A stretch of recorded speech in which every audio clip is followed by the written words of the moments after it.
새해가 시작되었고 이 새해는 우리에게 또 한 번의 기회이자 또 새로운 시작의 이름입니다. 그래서 이 새해 문턱에 들어서게 되면은 누구나 또 소망을 품게 됩니다. 우리 가족 모두가 웃음과 감사로 가득한 이 한 해를 보내면 좋겠다. 또 사람들과 좋은 관계로 더 깊게 잘 사귀면 좋겠다. 또 건강하고 또 재정적으로도 탄탄한 삶이 되기를 바라는 마음이 있습니다. 또 잠시 미뤄두었던 어떤 계획이나 꿈이 또 다시 시작이 되고 또 내가 노력하는 일에 열매가 맺히는 그런 해가 되기를 소원하는 그런 마음이 우리 모두에게 있습니다. 작더라도 확실한 행복, 소확행이라고 하죠. 이 소확행이 매일 찾아오기를 기대하는 그런 마음도 있습니다. 그런데 문득 그러다가 현실을 보게 되면 새해가 시작되었다고 해서 특별히 달라질 게 없다. 또 그런 생각에 마음이 작아지기도 합니다. 하지만 그럼에도 불구하고 우리 하나님께서는 새해를 여는 이 새벽에 우리에게 말씀하십니다. 그럼에도 불구하고 너는 물된 동산 같겠고 또한 물이 끊어지지 아니하는 샘 같을 것이다라고 말씀하십니다. 이 말씀은 단순히 위로 차원의 말이 아니고 회복과 새로움에 대한 하나님의 약속의 말씀입니다. 그래서 이 말씀처럼 하나님께서는 메마른 곳에서도 생수를 흘려보내시는 분이십니다. 그리고 이 생수, 이 생명수는 오늘 이 시간에도 우리를 향해 흐르고 있습니다. 특별히 이 말씀은요, 하나님과의 관계 회복을 통한 우리의 영혼의 소생 또한 속사람의 어떤 새로운 부흥을 의미하는 말씀입니다. 오늘 11절 맨 앞부분에 여호와가 항상 너를 항상 인도할 것이다 이렇게 말씀하고 있습니다. 즉 하나님께서는 우리 하나님의 자녀들을 단지 부르시고 또 보내시는 그런 분이 아니고 그 길을 함께 걸으시는 분입니다. 그래서 아브라함을 부르시고 보내셨을 뿐만 아니라 또한 모세를 부르시고 애굽으로 보내셨을 뿐만 아니라 그 길을 함께 걸으신 하나님이십니다. 어떤 특별한 순간에만 새해에만 또 우리가 마음 먹고 크게 기도할 때만 하나님의 인도하심이 있는 것이 아니고 우리 일상의 모든 순간마다 내가 일어설 때나 누울 때나 또 내가 길을 갈 때에도 내가 집 안에 있을 때에도 늘 함께 하시는 지속되는 그런 은혜를 하나님께서 우리에게 베푸십니다. 우리 눈에는 주님이 함께 하시는 것이 보이지 않을 때가 있습니다. 보이지 않을 수 있는 것이죠. 또 때로는 주님의 손길이 너무 조용해서 느끼지 못할 때도 있습니다. 정말 주님이 살아계셔서 이 시간 내 옆에 함께 하시나 그게 잘 느껴지지 않을 때가 있습니다. 기도응답이 지연될 때나 상황이 나아지지 않고 오히려 더 막히는 것처럼 생각될 때 하나님이 정말 나를 인도하고 계신가 의심이 들 수도 있습니다. 그러나 이렇게 보이지 않고 잘 느껴지지 않고 또 응답이 없고 막힌 것처럼 보일지라도 우리 하나님의 손길은 변함없이 우리의 걸음을 인도하고 계신 줄로 믿습니다. 내가 알지 못하는 중에도 계속해서 길을 닦고 계시고 또 멈춰선 자리에서도 다음 걸음을 준비해 주시는 분입니다. 내가 보지 못할 뿐 나와 함께 걸으시면서 내가 넘어질 때는 일으켜 주시고 또 길이 끊어진 듯 보일 때에는 새 길을 보여주십니다. 이스라엘 백성이 광야에서 구름 기둥과 불 기둥으로 인도받았던 것처럼 우리도 눈에 보이진 않지만 성령의 인도하심, 성령의 불기둥, 성령의 구름 기둥 가운데 우리가 걸어가고 있습니다. 그래서 우리의 걸음을 때로는 멈추게도 하시고 내 자이든 타이든 때로는 멈추게 하시는 것이죠. 또 때로는 전진하게 하시면서 하나님의 섭리, 하나님의 지혜로운 손길이 항상 우리의 삶을 감싸주고 계십니다. 그래서 이처럼 주님께서 함께 하시는 인도하심의 목적은 단지 안전한 길을 찾게 하시는 것이 아닙니다. 비록 내가 사망의 음침한 골짜기 같은 그런 위험한 길을 걷는다 할지라도 해를 받지 않도록 사는 길로 이끄시는 우리 주님을 만나게 해주시면서 지속적으로 우리의 걸음을 하나님께로 인도해 주시는 겁니다. 이것을 오늘 이사야 말씀에서는 그 길 끝에 물된 동산이 있다 이렇게 말씀하고 있습니다. 메마른 땅 같은 우리 인생에 하나님께서 물을 대시고 또 생수로 채우셔서 생명이 있게 해주시는 겁니다. 그러므로 우리 사랑하는 성도님들 새 2026년을 살아가시면서 때로 보이지 않는다고 너무 두려워하지 않으시길 바랍니다.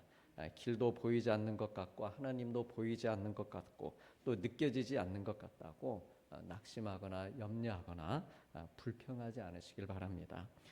하나님의 인도하심은 느낌이 아닙니다. 우리 꼭 뭔가 좀 느낌이 와야 함께 하시는 것 같다 이런 생각이 듭니다. 그런데 잘 생각해 보면은 하나님의 인도하심은 성경을 통해 볼 때 느낌이 아니라 약속이었던 것을 우리가 알게 됩니다. 주님이 인도하시겠다, 내가 너와 함께하겠다. 이건 느낌이 아니죠. 약속입니다. 말씀으로 오신 것이죠. 그래서 약속하셨기에 그러면 우리는 상황이나 어떤 느낌으로 이렇게 신앙생활 또 인생을 살아가기보다는 주님을 바라봄으로 우리가 살아가길 원합니다. 그래서 올해 365일 매일 아침을 그러면 어떻게 이 약속을 느낌이 아닌 약속으로 살아갈 수 있을까? 그것은 말씀과 기도로 하루하루를 시작하는 것입니다. 말씀은 기도는 이것은 느낌이 아니죠. 내가 삶 가운데 하나님의 약속을 붙드는 것입니다. 하나님과의 약속하고 하나님의 약속 응답을 내가 받는 것입니다. 그래서 매일 아침을 이렇게 말씀과 기도로 시작하고 하나님 만나면서 계속해서 길이 열리는 삶 사시기를 축복합니다. 길이신 주님과 함께 진리와 생명의 삶을 사시기를 축복합니다. 그래서 이 하나님의 인도하심은요, 때로는 약속이기 때문에 기다림의 형태로 또 때로는 예상치 못한 기회로 우리에게 오는 것을 보게 됩니다. 겉보기에는 아무 일도 일어나지 않는 것 같을 때에도 하나님께서는 보이지 않는 그런 섭리의 손길로 우리의 인생을 조각하고 계십니다. 구약의 요셉이 그랬습니다. 겉보기에는 아무 일도 일어나는 것 같지 않고 오히려 더 계속해서 고난의 길로 가는 것처럼 그렇게 보였습니다.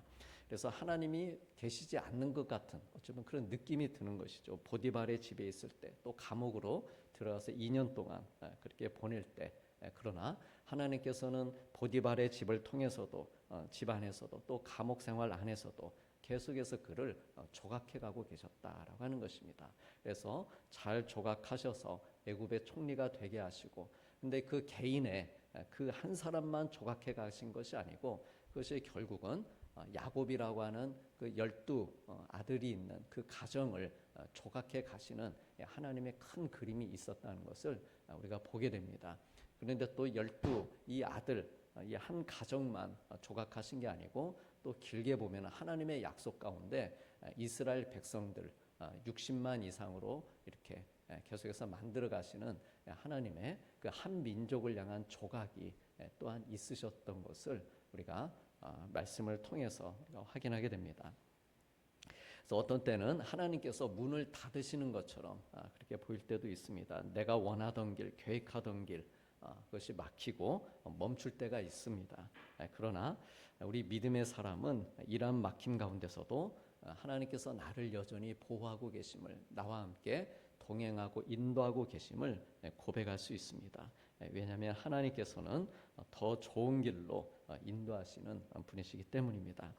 오늘 말씀처럼 메마른 곳에서도 다 막힌 것 같은 그런 메마른 곳에서도 우리의 영혼을 만족하게 하시고 우리의 뼈를 또한 견고하게 해주시는 것입니다. 그리고 그 결과 마침내 물된 동산 같고 물이 끊어지지 아니하는 샘 같은 삶을 사는 것입니다. 그래서 창세기 50장에 보면은 야곱이 죽기 전에 12 아들에게 축복하는데 요셉에게는 어떻게 축복했는가 하면 너는 무성한 가지니 곧 샘 곁에 무성한 가지다. 그 가지가 담을 넘었다. 이렇게 축복하는 것을 보게 됩니다. 또 어떤 때는 하나님께서 예기치 못한 사람과의 만남을 통해서 새로운 방향을 보여주십니다. 하나님께서 인도하시지만 동행하시고 나와 함께 하시지만 또한 사람들을 통해서 어떤 만남을 통해서 새로운 방향을 보여주시고 인도하시는 그런 하나님이십니다. 내가 계획하지 않았던 길에서 전혀 예상치 못한 어떤 사람의 도움을 받아서 은혜를 경험하게 될 때가 있습니다. 그리고 그 만남 뒤에는 언제나 하나님의 섬세한 계획이 숨어 있음을 우리가 알게 됩니다. 그러므로 믿음의 삶은 즉각적인 결과를 구하기보다 하나님을 신뢰하는 삶입니다. 그래서 모든 상황 속에서 주님의 뜻을 묻고 또한 주님의 때를 기다리는 것입니다. 이 기다림은 결코 시간 낭비가 아닙니다. 기다림은 하나님께서 나를 이 시간에도 내가 기도하는 시간, 내가 기도하며 기다리는 시간, 내가 예배하며 기다리는 시간, 혹은 내가 열심히 노력하면서 기다리는 시간, 이 시간들을 통해서 이 기다림을 통해서 우리를 다듬으시고 다음 단계를 준비시키는 그런 성장과 성숙의 시간입니다. 그래서 샘을 깊이 파는 시간이죠. 그래서 물된 동산을 만들어가는 시간입니다. 그래서 우리 하나님의 자녀들은 내 상황이 좋을 때나 좋지 못할 때나 또 내가 즐거울 때나 낙심이 될 때나 영원히 만족하면서 물된 동산과 같은 삶을 그래서 우리는 살 수 있는 것입니다. 하나님이 주시는 만족은 외적인 조건에서만 오지 않습니다. 그래서 오늘 말씀에 메마른 곳에서도 우리의 영혼을 만족하게 하신다 이렇게 말씀하고 있습니다. 메마른 곳에서도 너의 영혼을 만족하게 하며 라고 하는 말씀은 하나님의 은혜는 환경을 초월한다 라고 하는 의미입니다. 그리고 이것이 우리에게 주신 복음의 은혜이고 복음의 능력입니다. 예수님께서 십자가에서 우리를 대신해서 극한의 갈증을 감당하셨습니다. 그랬기에 예수님을 샘으로 또한 생수로 받은 우리는 같은 목마름으로 고통당하지 않게 되었습니다. 영원한 물된 동산이신 주님의 은혜를 감사한 마음으로 우리는 누리기만 하면 되는 것입니다. 우리 인생을 물된 동산으로 만드는 것, 이것은 세상이 뿌려주는 비가 아니라 하늘로부터 내려주시는 하나님의 은혜로 가능합니다. 우리 인생은 내 노력만으로 유지되는 것이 아닙니다. 주님이 베푸시고 또한 흘려주시는 은혜의 강물로 유지되는 것입니다. 예수님께서도 나를 믿는 자는 그 배에서 생수의 강이 흘러나올 것이다 라고 하셨습니다. 예수님을 인생의 주인으로 믿고 사는 성도들은 그래서 나 자신이 또한 생명의 통로가 됩니다. 하나님께로부터 받은 사랑, 그 은혜의 샘물이 나에게서 멈추지 않고 계속 흘러서 주변을 살리는 그런 사람, 이것이 바로 물된 동산과도 같은 사람입니다. 너에게서 난 자들이 오래 황폐된 곳을 다시 세울 것이다 라고 말씀하셨습니다. 그래서 이처럼 하나님께서 우리를 회복시키고 또한 물된 동산으로 나를 가꾸어 주시는 이유는 단지 우리만 살려주시기 위함이 아니라 나를 통해서 우리를 통해서 다른 생명들, 다른 삶 역시 살아나도록 하기 위함입니다. 다시 말해서 회복과 세움의 사명을 우리에게 주시는 것입니다. 따라서 올 2026년 한 해를 살면서 내가 물된 동산이 되는 것은 이것은 단지 나의 새로운 해가 아니라 우리의 새로운 해, 우리의 가정과 교회 또한 이 땅의 새로운 해를 만들어가는 것입니다. 내가 물된 동산이 되므로 우리의 가정이 다시 살아나고 교회가 새 힘을 얻고 또한 사회의 메마른 땅에 회복과 소생의 꽃이 피어나는 것입니다. 사랑하는 성도님들, 오늘 우리에게 주신 이 이사야 말씀은요, 한 해의 시작에 주어지는 하나님의 약속의 말씀입니다. 너는 물된 동산 같겠고 물이 끊어지지 않는 샘 같을 것이라. 그래서 이 약속은 우리의 상황과 형편이 어떠하든 우리의 영혼과 삶이 항상 생명으로 가득할 수 있다라고 하는 말씀입니다. 그러므로 2026년 한 해 동안도 하나님께서 여전히 우리를 사랑하시며 인도하시고 또 메마른 곳에서도 우리를 만족하게 해주실 것을 믿으시길 바랍니다. 그리고 우리는 나의 회복뿐만 아니라 무너진 곳을 다시 세우는 사람으로 이렇게 부름 받았음도 믿으시길 바랍니다. 그리고 올 한 해도 하나님의 인도하심을 따라서 주님의 생수가 끊어지지 않는 그런 물된 동산이 되고 영혼이 만족하고 인생의 뼈가 견고하고 또 주님의 길을 수축하며 많은 이들이 거할 곳이 되는 그러한 복된 우리 믿음의 성도님들 또한 가정이 되시기를 주님의 이름으로 축복합니다. 우리 말씀 생각하시면서 잠시 기도하시겠습니다. 은혜의 주님, 새해 모든 걸음마다 주님의 손이 저를 붙들어 주시고 하나님의 뜻 안에서 믿음으로 살게 하여 주시옵소서. 또한 저의 삶이 그리스도의 생수로 흘러넘치는 물된 동산이 되게 하셔서 메마른 곳에서도 만족해 하시는 하나님의 은혜로 충만케 하여 주시옵소서. 그래 저희의 가정과 교회와 이 땅에 무너진 곳들을 다시 세우며 상처 입은 영혼들을 치유하고 낙심한 자들에게 소망을 전하는 복된 회복의 삶을 살게 하여 주옵소서라고 잠시 2-3분 정도 기도하시겠습니다.